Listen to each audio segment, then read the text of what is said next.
In this video, we can discuss about preservative efficacy test or challenge test. So why do we do this preservative efficacy test or challenge test? This is mainly applied to formulated medicine in its final container to determine whether it is adequately protected against the microbial spoilage. അപ്പോൾ നമ്മളൊരു preservative ഒരു ഫോർമുലേഷനിൽ use ചെയ്യുന്ന സമയത്ത് അത് store ചെയ്യുന്ന സമയത്ത് എത്ര കാലം എത്രയാണോ അതിൻ്റെ ഷെൽഫ് ലൈഫ് അത്രത്തോളം കാലം ആ പ്രിസർവേറ്റീവിൽ അതിന് മൈക്രോബിയൽ സ്പോയിലേജിൽ നിന്ന് പ്രൊട്ടക്ഷൻ കൊടുക്കുന്നുണ്ടോ എന്ന് ടെസ്റ്റ് ചെയ്യാൻ വേണ്ടിയിട്ട് നമ്മൾ ചെയ്യുന്ന ഒരു ടെസ്റ്റാണ് പ്രിസർവേറ്റീവ് എഫിക്കസി ടെസ്റ്റ് അല്ലെങ്കിൽ ചാലഞ്ച് ടെസ്റ്റ് എന്ന് പറയുന്നത്.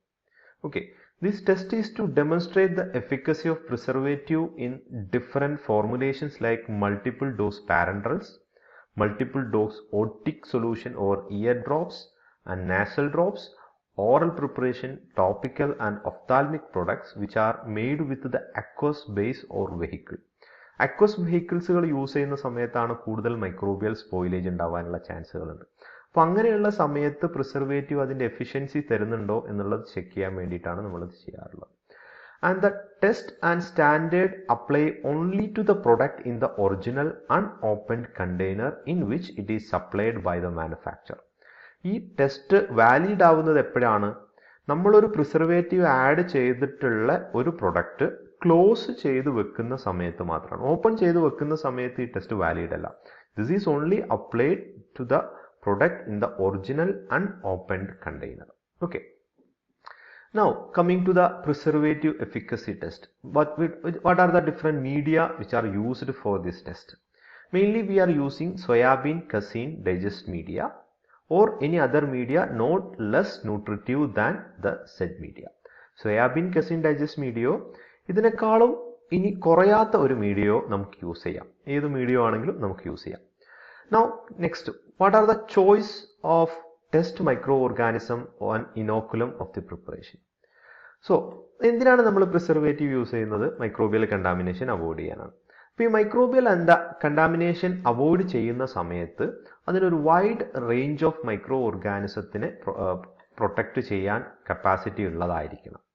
And so it should give protect against the gram positive and gram negative bacteria, yeast and mold in IP test. Now what are the different microorganisms which are used in the preservative efficacy test? Staphylococcus aureus and ATCC 6538. This is the code number which is specified in the IP test. So every organism have its own code number. So here I am mentioning only the name of microorganism.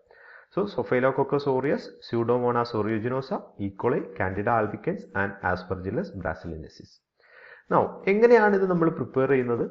നമ്മൾ prepare ചെയ്യുന്ന സമയത്ത് എപ്പോഴും micro organism അതിൻ്റെ 5 പാസേജിനേക്കാളും കൂടുതൽ, അതായത് നമ്മൾ culture ചെയ്യുന്ന സമയത്ത്, സബ് കൾച്ചർ ചെയ്യുന്ന സമയത്ത് ഒരു ഫ്രഷ് കൾച്ചർ നമുക്ക് മൈക്രോ ഓർഗാനിസം ഉണ്ടെന്ന് വിചാരിക്കുക. അതിനെ നമ്മൾ കൾച്ചർ ചെയ്യുന്ന സമയത്ത് അങ്ങനെ 5 പ്രാവശ്യം നമ്മൾ സബ് കൾച്ചർ ചെയ്യാത്ത പ്രൊഡക്റ്റ് ആയിരിക്കണം. So microorganism used in the test should not be more than 5 passage made from the original culture. And why do we prefer this one? To prevent any phenotypic change in the strain according to the change in environment or change in culture media. And the fresh culture of the test organism is subcultured on surface of soybean casein digest agar media, and then we will incubate 30 to 35 degrees Celsius for 18 to 24 hours for the bacteria. And in case of fungus like Candida albicans and Aspergillus brasiliensis, 20 to 25 for 48 hours and 7 days respectively for total incubation period. So that is the culture or incubation time. Now എങ്ങനെയാണ് നമ്മൾ ഇത് use ചെയ്യുന്നത് എന്നുള്ളതാണ്. Okay, നമ്മൾ use ചെയ്യുന്ന സമയത്ത് എത്രത്തോളം dilute ചെയ്യണം എന്നുള്ളതാണ്. So by using sterile saline solution, harvest the bacteria and Candida albicans and dilute suitable with the sterile saline solution to bring the count to 1 into 10 raised to 8 colony forming unit per ml. അങ്ങനെ dilute ചെയ്യാൻ വേണ്ടിയിട്ടാണ് നമ്മൾ sterile saline solution വെച്ചിട്ടാണ് നമ്മൾ അത് ചെയ്യുക. അതുപോലെ aspergillus ബ്രാസിലിനാസിസ് ആണെന്നുണ്ടെങ്കിൽ നമ്മൾ അവിടെ സലൈൻ സൊല്യൂഷൻ്റെ കൂടെ 0.05 weight by volume of polysorbate 18 കൂടി നമ്മൾ അതിലെടുക്കണം. And finally we have to adjust the concentration of microorganism to 1 into 10 raised to 8 colony forming unit per ml of sterile solution. And alternatively, a stock culture microorganism may be grown in suitable media and cell may be harvested by centrifugation, washed and resuspended in the sterile saline solution to give required microbial spore. So that is the method for preparing inoculum, and these are the different choice of test microorganism. Now how we will perform the preservative efficacy test? What is the procedure? So first we have to inoculate each original product container and product tube with one of the standard microbial suspension using ratio equivalent to 0.1 ml of inoculum suspension to 20 ml of product and to be mixed. And the final concentration should be between 1 into 10 raised to 5 and 1 into 10 raised to 6 microorganism per ml. അപ്പോൾ നമുക്ക് test ചെയ്യേണ്ട ഏത് product ആണോ preservative add ചെയ്തിട്ടുള്ള പ്രൊഡക്റ്റിൻ്റെ ഓരോ ട്യൂബിലോട്ടും 1 ml 0.1 inoculum നമ്മൾ add ചെയ്യണം. എന്നിട്ട് 20 ml പ്രൊഡക്റ്റും മിക്സ് ചെയ്തിട്ടാണ് നമ്മൾ ആ സൊല്യൂഷൻ ഇൻക്യുബേറ്റ് ചെയ്യാൻ വേണ്ടിയിട്ട് എടുക്കുന്നത്. ഓക്കെ, അപ്പോൾ നമ്മൾ കൾച്ചർ ചെയ്ത് വെച്ചിരിക്കുന്ന മൈക്രോ ഓർഗാനിസം ഉണ്ട്, ഡിഫറെൻറ്റ് ഓർഗാനിസം നമ്മൾ പറഞ്ഞു. അതിൽ നിന്ന് 0.1 ml ഇനോക്കുലം സസ്പെൻഷൻ എടുക്കണം to 20 ml of the product. ഏതാണോ പ്രൊഡക്റ്റ് നമ്മൾ ടെസ്റ്റ് ചെയ്യേണ്ട ആ പ്രൊഡക്റ്റിൻ്റെ 20 ml എടുത്ത് അതിനെ മിക്സ് ചെയ്ത് അതിൻ്റെ ഫൈനൽ മൈക്രോ ഓർഗാനിസത്തിൻ്റെ concentration, initial concentration 10 raised to 5-ൻ്റെയും 10 raised to 6-ൻ്റെയും ഇടയിൽ പെർ ml ഉള്ള ആ ഒരു കോൺസെൻട്രേഷനിൽ നമ്മൾ എടുക്കും. Okay, then as soon as we mixed the product with the inoculum, we will determine the number of viable microorganism by plate count method. എങ്ങനെയാണ് plate count method ചെയ്യുക? അതിൽ നിന്ന് 1 ml എടുത്ത് നമ്മൾ എത്രയാണോ അതിൻ്റെ ഡയലൂഷൻ എന്നൊക്കെ കണ്ടുപിടിച്ചൊരു ഫ്രഷ് ആയിട്ടുള്ള ന്യൂട്രിയൻ്റ് ബ്രോത്തിൻ്റെ മുകളിലോട്ട് ട്രാൻസ്ഫർ ചെയ്യും. അങ്ങനെ ന്യൂട്രിയൻ്റ് ബ്രോത്തിൻ്റെ മുകളിൽ ട്രാൻസ്ഫർ ചെയ്യുന്ന സമയത്ത് നമുക്കതിൽ ഗ്രോത്ത് കാണുകയാണെങ്കിൽ എത്ര നമ്പർ ഓഫ് മൈക്രോ ഓർഗാനിസംസ് ഉണ്ട് എന്നുള്ളത് നമുക്ക് initial concentration of micro organism per ml product നമുക്ക് കണ്ടുപിടിക്കാൻ പറ്റും. അതിനുശേഷം നമ്മൾ ഈ പ്രൊഡക്റ്റുകൾ we will incubate the inoculated tube at the room temperature and determine the viable count by count plate method at 7, 14 and 28 days. 0 നമ്മൾ മിക്സ് ചെയ്ത ദിവസത്തിന് 0 ആയിട്ട് കൺസിഡർ ചെയ്യും. പിന്നെ 7 ദിവസം കഴിഞ്ഞ് 14 ദിവസം കഴിഞ്ഞ് 28 ദിവസം കഴിഞ്ഞ് ഇത്രയും ദിവസങ്ങൾ കഴിഞ്ഞിട്ട് നമ്മൾ എന്ത് ചെയ്യും? അതിലുള്ള number of viable micro organism എത്രയാണെന്ന് നമ്മൾ കാൽക്കുലേറ്റ് ചെയ്യും. അതിൽ നിന്ന് നമുക്ക് CFU ഡിറ്റർമിൻ ചെയ്യാം, കോളനി ഫോമിംഗ് യൂണിറ്റ് എത്രയാണെന്ന് ഡിറ്റർമിൻ ചെയ്യും. അതാണ് ടെസ്റ്റിൻ്റെ പ്രൊസീജിയർ എന്ന് പറയുന്നത്. ഇനി എങ്ങനെയാണ് റിസൾട്ട് ഇൻ്റർപ്രിറ്റ് ചെയ്യുക? How will we interpret the result of an test? അപ്പോൾ അതിന് വേണ്ടിയിട്ട് നമ്മൾ ചെയ്യുക, നമ്മൾ 7 days, 14 days ആൻഡ് 28 days ഉള്ള വയബിൾ കൗണ്ട് ഡിറ്റർമിൻ ചെയ്തിട്ടുണ്ട്. അതുപോലെ ഇനീഷ്യൽ കൗണ്ട് നമ്മൾ ഡിറ്റർമിൻ ചെയ്ത് വെച്ചിട്ടുണ്ട്. 0 മിനിറ്റിലുള്ള ടൈമും നമ്മൾ ഡിറ്റർമിൻ ചെയ്ത് വെച്ചിട്ടുണ്ട്.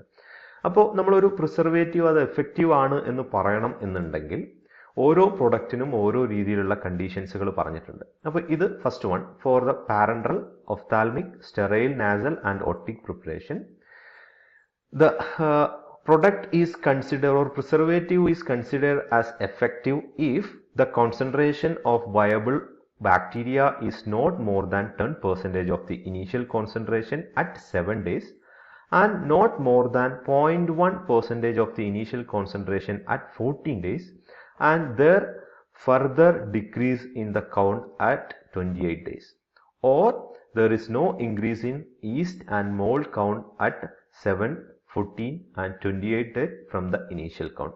അപ്പോൾ നമ്മൾ 0 നമ്മൾ മിക്സ് ചെയ്ത സമയത്ത് അതിലുള്ള number of viable micro organism count ചെയ്തിട്ടുണ്ട്. അതിനുശേഷം 7, 14 ആൻഡ് 20 ഡേയ്സിലുള്ള വയബിൾ മൈക്രോ ഓർഗാനിസം നമ്മൾ കൗണ്ട് ചെയ്യും.